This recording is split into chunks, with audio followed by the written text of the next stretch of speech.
My name is Twig, and you're watching Orange Vinyl TV Tips and Tricks. So let's get started. Point 1. Always have some kind of an idea of where the film is going with your actor. It's all good and well to just run and gun and not have any real concept and work it out as you go.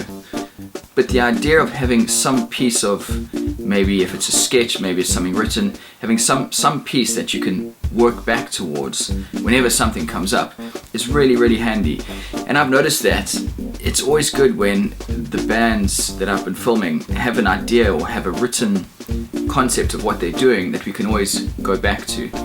So I would definitely recommend, while run and gun works and going out on the street and just finding a spot works, make sure that you have something to fall back on.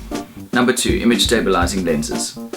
This was a bit of an eye-opener for me because when I did my first video, I went in with the lens without an image stabilizer on it, and I was expecting it to be okay, and it didn't work out very well, to say the least. And then I started researching those, what are those things called? You know, it's got the bit that hangs, with the gyroscope, and the thing that comes over your shoulders.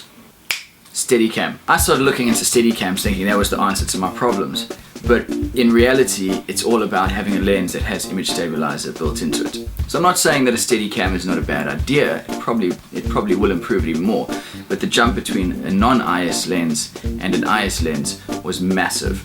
So I'm not saying don't use a non-IS lens. I've got a 50mm prime which works really cool, but you've got to put on a tripod. So any movement shots, make sure that you have a lens that has image stabilizer built in. Number 3, lights. I cannot stress how big of a point this is.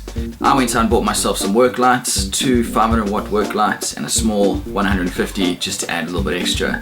And doing shoots in an average size room still didn't really have the lighting that I wanted. You can always bump the ISO up, and that does work, but if you're looking to shoot around the 600 or the 640, the 1250 mark, you really need to have some really good powerful lights, some decent lights. So my advice is, if you want to light a set, go out and buy more lights than you need, and then go buy some more.